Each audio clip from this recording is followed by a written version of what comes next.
በዚህ ልክ ፍቅርሽን አሳይተሽኛልና እኔ አንቺን አልወድሽም ወይንም አላፈቅርሽም ማለት ለማንኛውም ሰው እንደ ውሸት ነው የሚቆጠረው በእርግጠኝነት ማለት ነውና የምርክና አብርሃም ጌታን በል በእግዚአብሔር ከልብህ ማርያም ታፈቅረኛለህ። ማፈቃቀሩ ችግር የለም፣ ግን ተፈቃቅሮ የተፈቃቀሩበት ልጆች ሰው ጋር ጸንቶ መኖር ነው ዋናው ነገር ማለት ነው። ገባ? ልታፈቅራት ትችላለህ፣ ልትወዳት ትችላለህ፣ ግን መውደድና ማፍቀር እኮ ማለት መውደድና ማፍቀር እኮ ከማንም ሰው ጋር እንዳለ ነው። ግን ሆኖም ቢሆን የምታፈቅረው ሰው ጋር ችግሯን ችግር እንደ ችግር መከራዋን እንደ መከራ አርገ ተቀብለ ክፉም ትሁን መልካም የሷ ማንነት ደብቀ አንቺም ደግሞ የሱ ማንነት ደብቆ መኖር ነው እንጂ እኔ ይሄ ፍቅር አላማረኝም ውዶቼ። አንድ ነገር ልንገራችሁ፣ እውነት ሲነግራችሁ እኔ እዚች ጋር መዋሸት አልፈልግም። ሩታ ለፍቅር በጣም ዋጋ የከፈለች ሴት ነች። ፋክቱንም ነግራችሁ እኔ ግን ማለት ነው ያለባብሽ ማለት ስለማልፈልግ ነው። ሩታ ለፍቅር በጣም ዋጋ የከፈለች ሴት ነች። እንደ ሩታ ለፍቅር ዋጋ የከፈለ ሰው የለም። ገባችሁ? የምር ነው። እንደ ሩታ ለፍቅር ዋጋ የከፈለ ሰው ማንም የለም ማለት ነው። እኔ ሐቁ ነው የምናገረው። ገባችሁ? ሩታ ለፍቅር በጣም ተሰድባለች፣ ተረግጣለች። ማይሆን አብርሽ እኮ ላንተ አብርሽ ሩታ አንተን ስታፈቅር ያኔ ምንም ነገር አልነበረም ላንተ ምንም ማለት ነው። ሀብታምም አልነበርክም። አፍቅራለች፣ ግን አፍቅሮ አብሮ መኖር ነው የሚገርመኝ ነው የእናንተ ነገር። ገባችሁ? ማረዳዳት እንጃ የሌለ ፍቅር።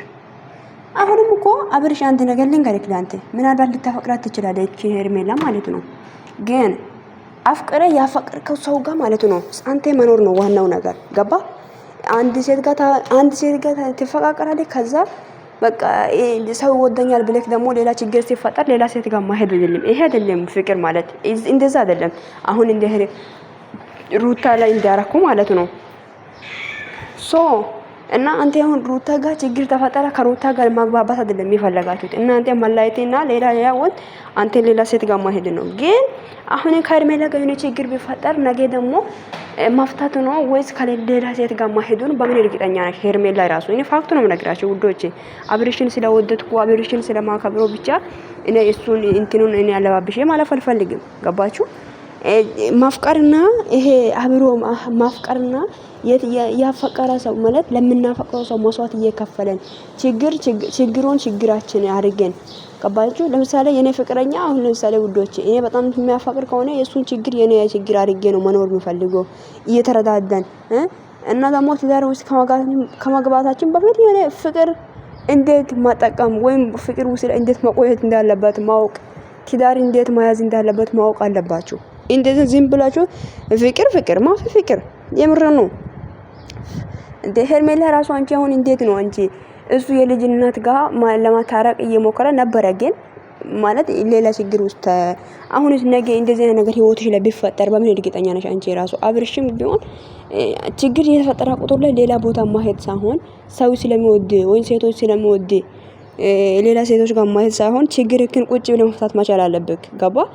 አሁን ሩታ ጋር እንዲሆናችሁ ማለት ነው። ይሄ ፍቅር ነው። ይሄ ብቻ ከባድ ነው። እኔ አላቅም እግዚአብሔርን እና ብቻ መጨረሻ ያሳምርላችሁ። የአብርሃምና የሳራ ያርግላችሁ። እኔ ምንም አልናገርም። ሩታንም ፈጣሪ ጠብቅሽ፣ ከልጅሽ ጋር እግዚአብሔር ጠብቅሽ።